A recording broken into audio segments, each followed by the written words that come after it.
제가 몇 년 전에 제자훈련 교사님들께 선물로 드렸던 책 중에 가치혁명이라고 하는 책이 있었습니다. 거기에 보면 이런 이야기가 나와요. 뉴욕에 살고 있던 한 부자가 값진 골동품을 많이 수집해서 거실에 진열을 해놓았는데 이번에 6개월 동안 유럽을 여행할 일이 생겼습니다. 즉 집을 비워야 될 일이 생긴 것입니다. 걱정이 있었습니다. 혹시 집을 비운 사이에 도둑이 들어와서 이 값진 골동품을 훔쳐가면 어떡하냐라는 걱정이었어요. 고심하던 끝에 한 가지 아이디어를 생각해냈습니다. 뉴욕 뒷골목에 가서 사골의 그림을 수십 점 사가지고 왔어요. 그리고 그 밑에 가격표를 붙이는데 20만 불, 30만 불 기분이 내키는 대로 가격표를 붙였습니다. 그리고 그 가짜 그림을 골동품 사이사이에 걸어 놓았어요. 이렇게 한 후에 6개월 뒤에 돌아와 보니까 진짜 도둑이 들었는데요. 무엇을 가져갔을까요? 골동품은 그대로 있고 그림만 몽땅 없어진 것입니다. 결국 도둑은 부자가 붙여놓은 가짜 가격표에 속아서 아무 가치도 없는 그림을 목숨을 걸고 가져간 것입니다. 혹시 우리에게는 이와 같은 어리석음을 범할 때가 없을까요? 사실은 가짜인데 세상에 붙여놓은 가격표에 속아서 그것이 성공인 줄 알고 그것을 쟁취하기 위해 목숨을 걸고 달려가는 경우가 없느냐라고 하는 질문입니다. 예컨대 학벌이라고 하는 것, 세상 기준으로 볼 때는 가격이 높은 가치이죠. 그래서 좋은 대학에 들어가려고 많은 사람들이 힘을 쓰지 않습니까? 물질적인 성공, 부자가 되고 큰 사업을 이루고 존귀와 권세를 얻는 것, 세상 기준으로 볼 때 대단한 번영이고 가치입니다. 이것을 얻기 위해서 많은 사람들이 전심을 쏟으며 달려가고 있죠. 저의 말을 오해하지는 마십시오. 저는 그것이 꼭 잘못됐다 그렇게 말씀드리는 게 아닙니다. 크리스찬들은 돈도 벌지 말고 사업은 항상 실패하고 대학에 떨어져서 삼수재수하라 그런 의미가 아닙니다. 예수 믿는 사람들도 범사가 잘 돼야죠. 예수 믿는 사람도 번영하는 삶을 살아야죠. 사실 번영이라고 하는 것, prosperity라고 하는 것 자체는 나쁜 것이 아닙니다. 누구나 바라는 것이죠. 모든 것이 형통하게 잘 이루어지는 것이니까 이걸 반대할 사람이 어디 있겠어요. 그런데 문제는 이것입니다. 외적인 형태만 보고 번영인 줄 알고 그것을 붙잡는 것은 위험하다는 것입니다. 그 속에 무엇이 담겨 있는지를 보아야 하는 것입니다. 예컨대 그 번영 속에 나의 욕망과 이기심이 가득 차 있다면 이건 진정한 번영이라고 부를 수가 없습니다. 혹은 그 번영을 이루기 위해 건강을 잃어버리게 된다면, 그 번영을 얻기 위해 진실을 버리고 사랑하는 자를 버리게 된다면 그 번영은 가치가 없다는 것입니다. 이런 의미에서 우리는 번영을 추구하되 참된 번영을 추구해야 합니다. 나의 욕망을 위한 번영이 아니라 하나님 나라를 위한 번영을 추구해야 되는 것입니다. 내가 편안하게 잘 먹고 잘 사는 번영이 아니라 하나님 나라가 세워지고 하나님의 뜻이 성취되며 하나님께 영광이 되는 번영을 추구해야지 우리 인생이 바르게 진행이 되고 하나님을 기쁘시게 할 수가 있는 것입니다. 여러분이나 저나 우리 인간에게는 한 번밖에 살지 못하는 인생이 주어져 있습니다. 한 번밖에 살지 못하는 인생 아무렇게나 낭비할 수 없지 않겠습니까? 가짜 번영을 추구하느라고 웨이스트할 수가 없습니다. 우리가 어떻게 하면 세상이 추구하는 가짜 번영이 아니라 하나님이 기뻐하시는 번영을 향해 바르게 살아갈 수 있을지 오늘같이 봉독한 이 본문을 중심으로 이것을 함께 정리해 보려고 합니다. 오늘같이 읽은 본문에 보시면 외형상 큰 번영을 이룩했지만 하나님 앞에서는 실패자가 되었던 한 왕에 대한 스토리가 소개되어 있습니다. 그 왕의 이름이 여로보암 2세입니다. 23절을 보시면 이렇게 그가 소개되어 있습니다. 유다의 왕 요아스의 아들 아마샤 제15년에 이스라엘의 왕 요아스의 아들 여로보암이 사마리아에서 왕이 되어 41년간 다스렸으며 그랬어요. 여기에 소개된 여로보암은 북왕국 이스라엘의 13대 왕을 말합니다. 북왕국의 초대 왕 이름이 여로보암이었기 때문에 구별하기 위해서는 여로보암 2세라고 부르고 있죠. 그는 주전 793년부터 753년까지 41년 동안 이스라엘 다스렸던 막강한 왕이었습니다. 25절 말씀에 하면은 그가 다스리는 동안에 영토를 하맛 어귀에서 아라바 바다까지 확장했다고 했습니다. 하맛이라고 하는 지역은 유브라데강 남방을 말하죠. 저기 이스라엘의 북방 한계선을 말합니다. 아라바 바다는 사해 남단을 말합니다. 그러므로 이것은 솔로몬 이후에 가장 넓은 영토를 확장한 것을 의미하는 것입니다. 정치적으로 안정됐어요.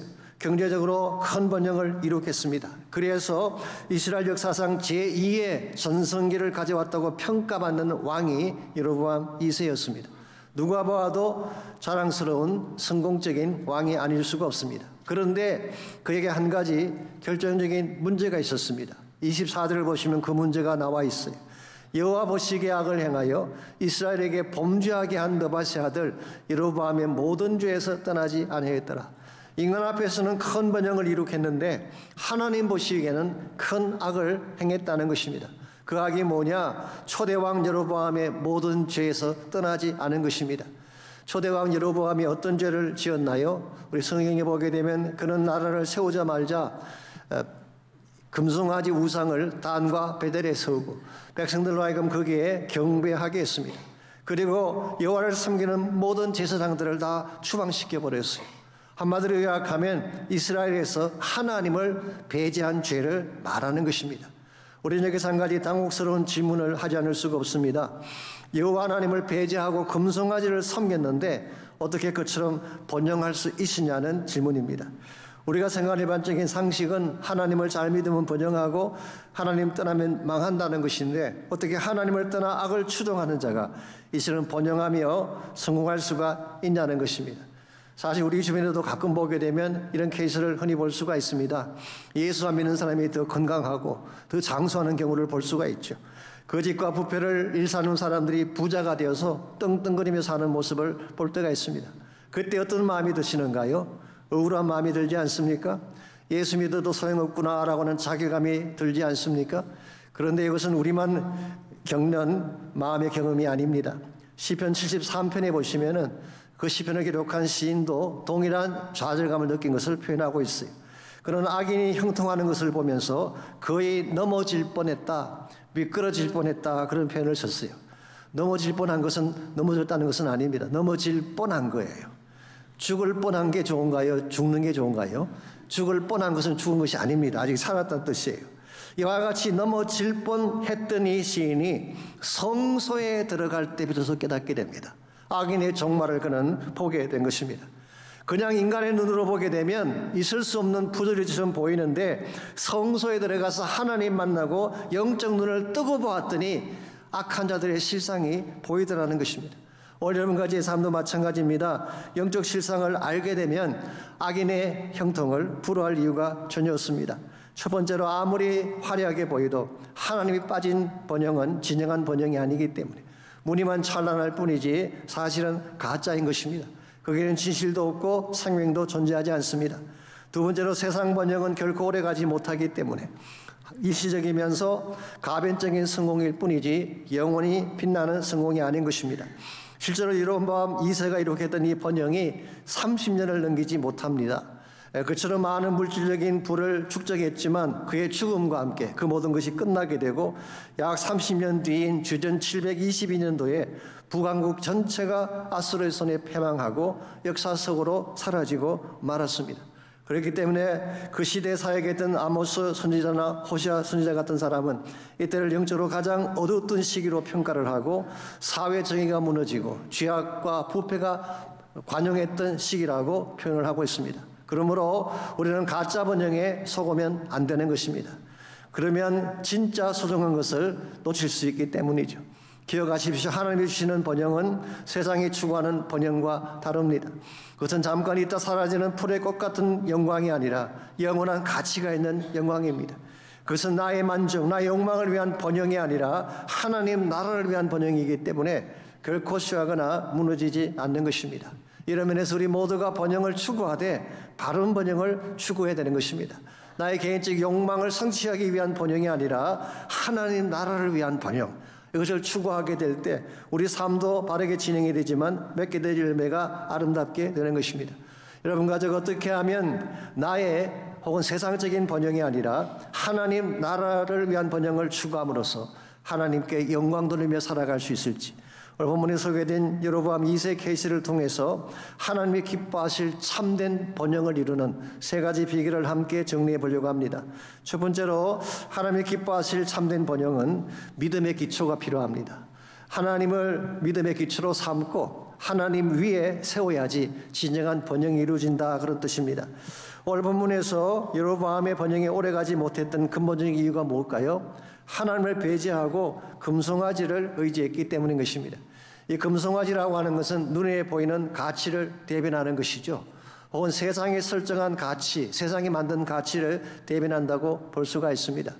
하나님은 눈에 보이지 않는데 금송아지는 눈에 보이잖아요. 화려하게 보이잖아요. 그래서 많은 사람들이 하나님 대신 금송아지를 따르는 것입니다. 이 금송아지 중에 대표적인 게 뭘까요? 돈이라고 하는 것입니다. 이 돈이라고 하는 것은 우리 삶에 필요한 도구이긴 하지만 경배의 대상이 될 수는 없습니다. 돈이라고 하는 것은 물질에 불과한 것이기 때문에 생명력이 없습니다. 아무리 많은 돈을 가져도 그 돈이 우리를 죽음에서 건져낼 수가 없습니다. 더구나 영원한 생명을 보장하는 것은 있을 수가 없는 것입니다. 그러므로 정말 지혜로운 사람은 있다가 없어질 돈에게 자신을 맡기는 자가 아니라 영원한 생명 대신 하나님께 자신의 삶을 맡기는 자입니다. 우리가 하나님께 우리의 삶을 맡기게 되면 하나님은 여러분과 저에게 물질적인 축복도 안겨주시고 영적인 축복도 안겨주시는 거예요. 인생의 생사화복을 주관하시는 분이 하나님이시기 때문에 그렇습니다. 사무엘상 2장 6절에서 8절까지를 보면 하나님을 다음과 같이 묘사하고 있습니다. 여호와는 죽이기도 하시고 살리기도 하시며 생사를 주관하신다는 것이죠. 스올에 내리기도 하시고 거기서 올라오기도 하시는다. 스올은 지옥을 말합니다. 지옥에 떨어뜨릴 수도 있고 지옥에서 건져낼 수도 있다는 것입니다. 여호와는 가난하기도 하시고 부하기도 하시며 낮추기도 하시고 높이기도 하시는도다. 가난한 자를 진토에서 일으키시며 빈궁한 자를 거름더미에서 올리사 귀족들과 함께 앉게 하시며 영광의 자리를 차지하게 하시는도다. 땅의 기둥들은 여호와의 것이라 여호와께서 세계를 그것들 위에 세우셨도다. 인생사에서 일어나는 모든 일들은 전적으로 하나님께 달렸다, 그런 뜻입니다. 그러므로 이게 하나님을 배제하고 어떻게 진정한 번영을 이룩할 수가 있겠어요? 그러므로 여러분과 제가 인생을 살아가면서 진정한 차원의 번영, 특별히 하나님의 목적을 위한 번영을 이루기를 원한다면 나에게 주어질 물질적인 이해타산 따지지 말고 하나님을 내 인생의 주인 삼고 그분 말씀을 순종해 가는 것입니다. 그렇게 할 때 하나님께서 여러분의 삶을 아름답게 사용해 주셔서 하나님의 큰 영광이 되게 만드시는 것입니다. 제가 오래전에 KCCC라고, 지금은 이름이 바뀌었습니다마는 KCCC가 주관하는 수양회에 참석을 한 적이 있습니다. 그 당시 김동환 목사가 이곳 책임자를 부임한 지 얼마 안 됐을 텐데요. 마침 그 수양회를 금식으로 진행한다 그래서 저도 이 강사 중에 한 명으로 참석을 했습니다. 금식으로 하니까 참 좋은 점이 많더라고요. 시간이 많아요. 일반적으로 식사 준비하고 먹고 치우느라고 시간을 다 보냈는데 물만 마시니까 뭐 할 일이 별로 없어요. 그저 말씀 듣고 예배 드리는 게 집중할 수 있는 참 좋은 장점이 있더라고요. 그때 함께 강사로 오신 분 중에 이 한 장로님이 계셨는데 그분이 이런 간증을 학생들 앞에서 하셨어요. 이분은 전주에서 의과대학을 졸업하신 분인데 대학을 졸업할 때 전공을 선택해야 되잖아요. 어떤 과목을 택하면 좋을까 고민을 했는데 일반적으로는 의사분들이 전공을 선택할 때 돈을 많이 벌 수 있는 전공을 선택을 합니다. 근데 이분은 돈에는 관심이 없었어요. 어떻게 하면 시간을 많이 가질 수 있을까? 시간을 많이 가져야지 복음도 전하고 캠퍼스 사역을 할 수가 있는데, 그러므로 의사라고 하는 직업은 그분에게는 하나의 도구였어요. 수단이었어요. 진짜 그분의 삶의 목적은 복음 전하는 것입니다. 그래서 어떤 과목을 택하면 시간이 가장 많이 남을까라고 고민을 하셨다고 합니다. 사실은 이분은 어릴 때부터 여자를 좋아해서 산부인과를 택하고 싶었는데, 그러면 아시는 대로 시도 때도 없이 아이가 나오니까 스케줄을 잡을 수가 없잖아요. 그래서 그건 빼고 가장 시간이 많이 나는 과목을 추려보니까 딱 두 과목이 나오더래요. 하나는 정신과, 또 하나는 마취과였습니다. 근데 그 당시 이분이 미국으로 올 계획을 가지고 있었기 때문에 만약 정신과를 택하게 되면 정상적인 사람의 영어도 알아듣기가 쉽지 않은데 정신 나간 사람의 영어를 어떻게 알아들을 수 있을까? 그래서 정신과를 포기하고 마취과를 선택한 것입니다. 그런데요, 막상 미국에 와서 병원에 들어가 보니까 그 당시 이야기입니다. 그 당시 어떤 과가 시간당 가장 높은 페이를 받는 과였을까요? 마취과들이에요. 그래서 그는 가장 높은 페이를 받아가면서 마음껏 캠퍼스 사역을 하게 됐다는 그런 간증을 하셨어요. 여러분, 우리가 세상 부활을 포기하고 하나님을 향해 살게 되면 망할 것 같지만 그렇지 않다는 것입니다. 정말 하나님을 내 인생의 주권자로 삼고 그분의 목적을 위해 살게 되면 하나님은 다른 축복도 안겨주시는 것입니다. 그래서 예수님께서 너희는 먼저 그 나라와 그 일을 구하라고 말씀하셨잖아요. 먼저 그 나라를 구하면, 하나님의 뜻을 구하면 나머지 필요한 모든 것은, 그것이 물질적인 것이건 건강에 대한 것이건 하나님이 애더하여 주신다, 더하여 주신다 말씀하신 것입니다. 이런 의미에서 참된 번영, 하나님 나라를 위한 번영을 이루기를 정말 원한다면 하나님을 내 인생의 주권자로 삼고 믿음 위에 살아가야 하는 것입니다. 그때 하나님께서 우리 앞길을 열어주시고 참된 번영을 향해 나아갈 수 있도록 축복을 안겨주는 것입니다. 두 번째로 하나님이 기뻐하실 참된 번영은 말씀을 순종했을 때, 말씀을 순종했을 때에 하나님은 진정한 번영을 곧 피우게 해주시는 것입니다. 25절 말씀 보겠습니다.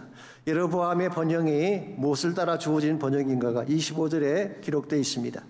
이스라엘의 하나님 여호와께서 그의 종 가드 헤벨 아밋대의 아들 선지자 요나를 통하여 하신 말씀과 같이 여로보암이 이스라엘 영토를 회복하되 하맛 어귀에서부터 아라바 바다까지 하였다고 했어요. 여기 보시면은 요나가 나오죠. 이 요나가 요나서에 나오는 요나와 같은 인물일까요? 예, 같은 인물입니다. 요나서에 보게 되면 요나서에 나오는 요나도 아밋대의 아들이라고 있고 오늘 본문에서도 아밋대의 아들이라고 했습니다. 사실 오늘 이 말씀이 구약에 기록된 요나에 대한 유일한 기록이긴 합니다만은 만일 그렇다면 요나서는 우화도 아니고 픽션이 아니고 역사적 사건인 것을 알 수가 있죠. 그리고 가드 헤벨이라고 하는 것은 요나가 태어난 고향을 말하는 것입니다. 이 가드 헤벨 지역은 나사렛 북쪽 한 4.8km 지점이 있다고 하는데요. 유명한 교부 제롬은 바로 그곳에 요나의 무덤이 있다고 그렇게 소개하기도 했습니다.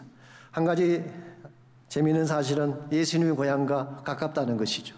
예수님도 나사렛 사람이었잖아요. 이걸 보게 되면요. 요한복음 7장 52절에서 유대 종교 지도자들이 니고데모에게 했던 말은 틀린 말입니다. 이런 말을 했어요. 갈릴리에서는 선지자가 나지 못하느니라. 여러분, 요나는 갈릴리 출신 선지자예요. 나사렛 지역은 갈릴리 지역에 있는 것입니다. 그 당시 종교 지도자들은 성경에 대해서 전문가라고 생각했지만 실상은 무식했던 것이죠. 자, 어쨌든 간에 여호와께서 요나를 통해 하신 말씀과 같이라고 했는데 구체로 이 말씀이 어떤 말씀을 의미하는 것일까요? 사실 성경 자체가 기록하고 있지 않기 때문에 정확하게 말씀드릴 수는 없지만 짐작해 보는 것은 충분히 가능합니다. 이것은 요나가 했던 니느웨 사역과 관련이 있는 것 같고요. 또 니느웨 사역이 결과적으로 여로보암의 통치 시절에 영토를 확장한 것과 연결이 되어 있는 것 같습니다. 여러분 잘 아시는 것처럼 요나는 원래 니느웨로 가라는 하나님의 말씀을 불순종해서 다시스로 가지 않았습니까? 그랬다가 풍랑을 만나고 물고기의 뱃속에 들어가는 경험을 한 후에 그는 비로소 니느웨로 갔습니다. 그리고 그 지역에 복음을 전한 결과 온 니느웨 성이 회개하는 역사가 일어났다. 그렇게 요나서가 기록하고 있죠. 그런데 여러분 이 니느웨가 어느 나라 수도인지 아십니까? 바로 아수르의 수도예요. 아마도 요나가 처음 갔을 때 아수르는 아직 거대한 제국이 아닌 신흥 국가였을 가능성이 많습니다. 그런데 요나가 방문한 이후에 급성장하면서 그 당시 이스라엘을 괴롭히던 아람과 시리아와 대치하게 된 것입니다. 지금까지는 시리아라는 나라가 근동 지역을 지배하는 제국이었기 때문에 끊임없이 이스라엘을 공격해왔고 많은 영토를 빼앗아갔죠. 그런데 신흥제국인 아수르가 등장하게 되면서 아수르와 싸우느라고 이 이스라엘을 다룰 여유가 없었어요. 뿐만 아니라 그 당시 아수르 내에서도 분열이 일어나서 서로 남쪽에는 작은 나라인 이스라엘을 핸들할 시간이 없었던 것입니다. 이 틈을 타서 여로보암이 아람에게 빼앗겼던 영토를 빼앗고 이 영토 확장을 기하게 된 것입니다. 그러므로 여로보암 2세의 번역은 쉽게 말하면 국제 정세로 말미암은 오부질이었을 가능성이 훨씬 더 많다는 것입니다. 그렇게 본다면 여로보암 2세의 번역은 그가 유능해서가 아닙니다. 요나의 말씀 순종이 가져온 번영이라고 할 수가 있습니다. 이와 같은 문맥에서 오늘 본문을 다시 보시게 되면 요나를 통해 여로보암에게 들려주신 말씀이 무엇일까? 아마 이런 것일 것입니다. 너도 말씀에 순종해라. 그럼 내가 너에게 준 모든 형통이 진정한 축복이 될 것이다 라는 말씀일 가능성이 많죠. 특별히 요나가 자신의 잘못을 인정하고 내 탓이니 나를 물에 던지라고 한 것은 대단히 중요한 순종이 아닐 수가 없습니다. 자신을 희생함으로써 하나님의 뜻을 이루고자 하는 순종이었기 때문입니다. 이와 같이 하나님은 요나를 통해서 말씀에 순종해라. 너 자신을 먼저 내려놓고 말씀과 하나님의 뜻을 따라 살라고 여로보암에게 제시를 했지만 전체 문맥을 정리해 보게 되면 여로보암은 이와 같은 말씀을 리젝트한 것 같습니다. 오히려 그는 주어진 성공을 움켜잡고 그 성공을 자신의 영광을 위해 쓰고자 한 것, 이것이 그의 번영이 오래가지 못하고 몰락하게 된 두 번째 이유라고 할 수가 있습니다. 여러분 기억하십시오. 참된 번영은 하나님 말씀에 순종하여 나를 던질 때 주어지는 것입니다. 진정한 번영은 내가 높아지는 것이 아닙니다. 내가 누리는 것이 아니에요. 오히려 나를 던지고 나를 죽임으로써 생명이 살아나게 하고 보험이 일어나게 하는 것이 진정한 번영인 것입니다. 우리가 이와 같이 나 자신을 던져서 나를 희생함으로 나를 포기함으로 하나님의 뜻을 세워 나가게 되면 하나님은 우리를 통해 하나님 나라의 번영을 일으켜 주시고 우리가 상상할 수 없을 놀라운 축복으로 우리 삶을 인도해 주시는 것입니다. 어제 오해 올림픽가에서 한인축제 프레이드가 있었잖아요. 참 자랑스럽고 좋은 시간이었다고 생각을 합니다. 그러나 저희 한인들에게는 잊혀지지 않는 또 하나의 사건이 있죠. 그것은 1992년도에 일어난 LA 폭동 사건입니다. 그 당시 많은 이야기들이 있습니다만 그 중에 이런 실화 하나가 있습니다. 사우스 센트럴 지역에서 마켓을 하시던 한국분이 계셨는데요. 그분은 신실한 크리스찬이었습니다. 그는 매일 아침 가게 종업원들과 예배를 드리고 함께 신앙생활을 했습니다. 비록 흑인들과 멕시칸들이었지만 정말 형제같이 대하면서 예수님의 사랑을 실천을 했는데 그런데 그러던 중에 4.29가 터진 것입니다. 아시는 대로 그 당시 사우스 센트럴 지역의 모든 한인 가게 다 불탔어요.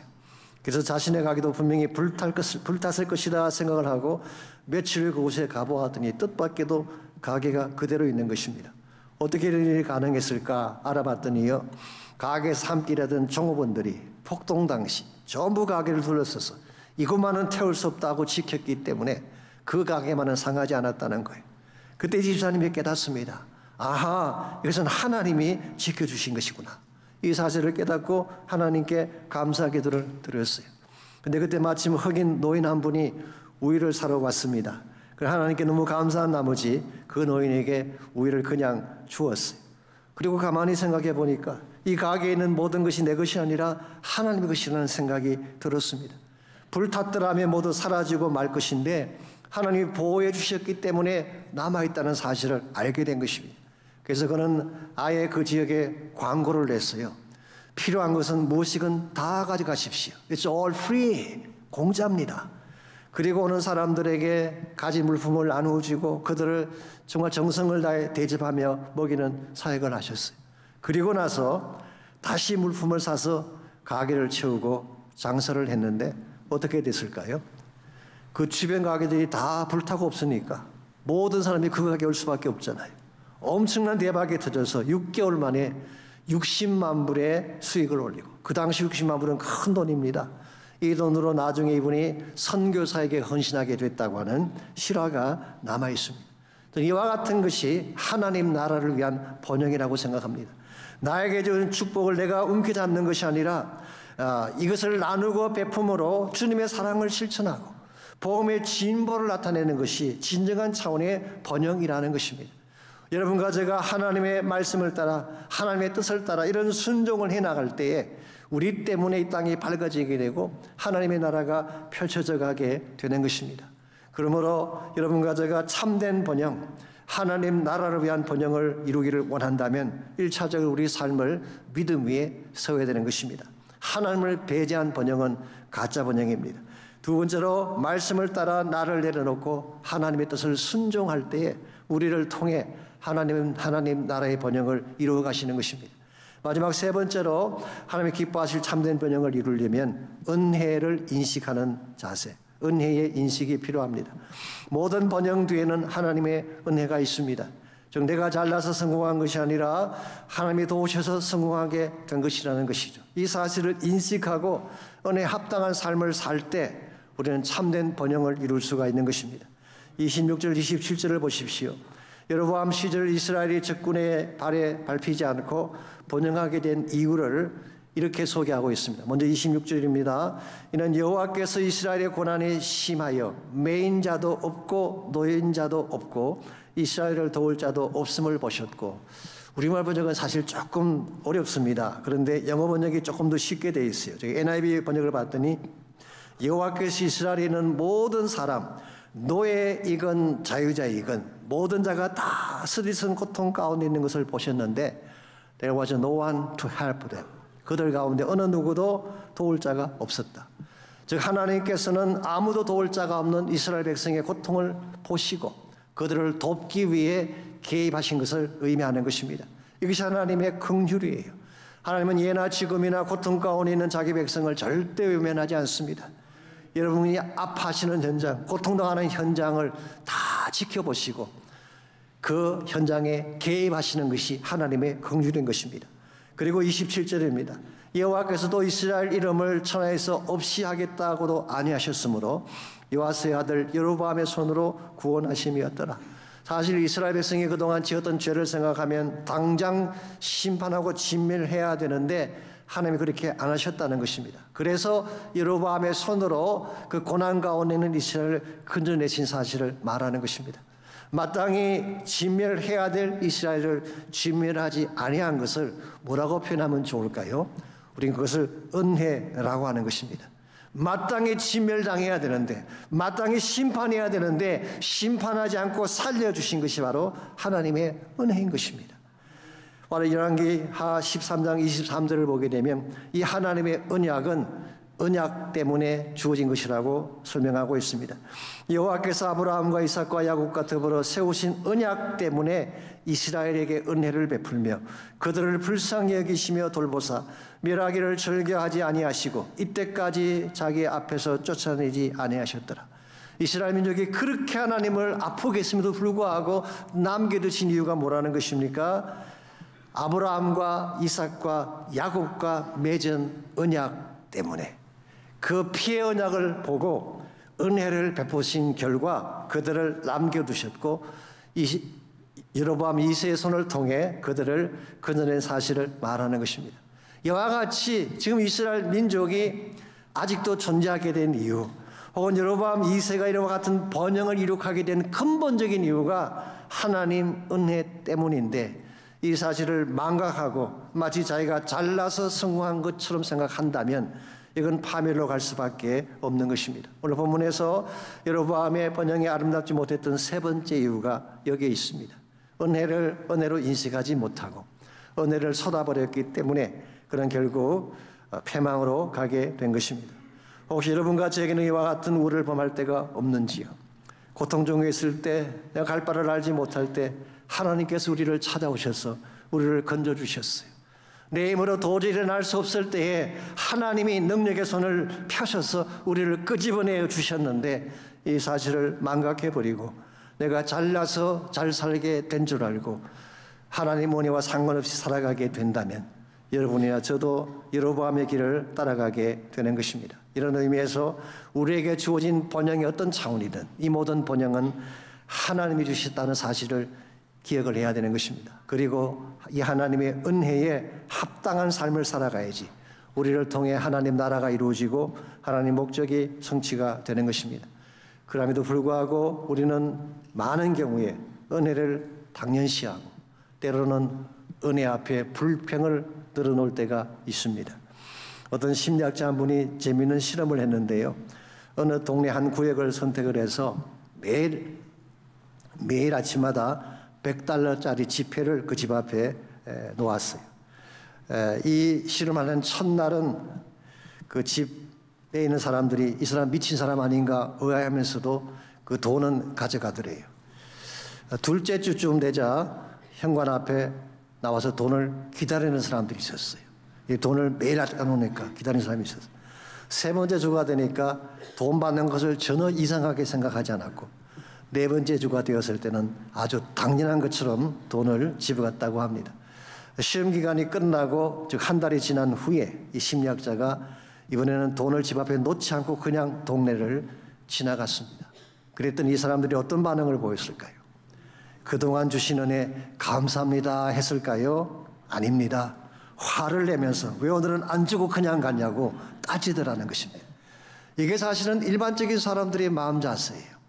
은혜를 베풀면 거기서 감사해야 되는데 또 다른 것을 구하고 또 다른 것을 구하고 끊임없이 클레임하고 클레임하며 살아가기 때문에 하나님이 무엇을 주어도 만족하지 못하는, 이것은 불행한 인생이 아닐 수가 없습니다. 정말 하나님이 기뻐하는 바른 자세는 반대입니다. 나에게 주신 은혜를 감격해하고 우리 모두가 이 은혜의 빚진 자 된 사실을 고백하며 어떻게 하면 이 빚을 갚을 수 있을까, 이와 같은 마음의 자세로 인생을 살아가게 된다면 하나님의 은혜는 값진 은혜가 되고 하나님을 통해 이룩하게 될 열매는 가장 부유하고 아름답게 되는 것입니다. 여러분 기억하십시오. 우리 모두는 주님 없이는 하루도 살 수가 없습니다. 우리의 생명 주님 손에 달려있고 우리의 생사화복 하나님 손에 달려있기 때문에 그런 것입니다. 그러므로 우리는 여로보암처럼 하나님을 배제하고 금송아지 섬기며 살아서는 안 되는 것입니다. 우리 모두에게도 말은 편하지 않지만 금송아지들이 있어요. 하나님보다 더 사랑하는 것이 다 금송아지예요. 하나님을 대체하고 내 삶을 의지하는 모든 것이 다 금송아지입니다. 내 안에 금송아지를 내려놓고 하나님의 은혜의 보좌 앞에 나아갈 때에 여러분의 삶이 바르게 진행이 되고 참된 축복이 우리 삶 가운데 임하게 되는 것입니다. 우리 하나님은 위대하신 하나님이십니다. 우리 하나님은 능력이 많으신 하나님이십니다. 그 하나님이 작정하시면 불가능한 일이 존재할 수가 없습니다. 그 하나님이 축복하시면 어떤 시련도 아름다운 복으로 변하게 되는 것입니다. 우리 하나님은 지혜가 무궁하고 그분의 사랑은 영원합니다. 우리의 모든 사정을 다 아시고 항상 크신 사랑으로 안아주시는 하나님, 무엇보다 우리 하나님은 구름으로 하늘을 덮으시고 땅을 위하여 비를 준비하시는 하나님이십니다. 이 땅이 말라 있을지라도 우리의 심령이 척박하게 말라 있을지라도 하나님이 은혜의 담비를 부어주시면 우리는 다시 생기를 얻고 살아날 수가 있는 것입니다. 그러므로 우리는 세상 따라가서는 안 됩니다. 금송아지 따라가서 안 됩니다. 오직 하나님 한 분만이 내 생명의 주인임을 고백하고 하나님을 향해 나가야 됩니다. 나를 찾으라 그리하면 살리라. 우리 이번 특세 기간 동안에 우리 3주간 동안 부르짖을 기도 제목이 여기 있습니다. 하나님을 찾게 되면, 하나님을 구하게 되면 하나님이 우리를 살려주시겠다고 약속하셨어요. 문제가 아무리 많다고 하더라도, 내 힘으로 감당할 수 없는 불가능의 문제가 내 앞에 있다고 할지라도 하나님을 찾게 되면 하나님이 살려주십니다. 우리 가정을 살게 할 거예요. 우리 자녀들의 앞날을 살게 할 것입니다. 우리의 죽은 영혼을 살아나게 하시고 하나님의 교회를 다시 살게 하셔서 참된 부흥이 일어나게 하실 것입니다.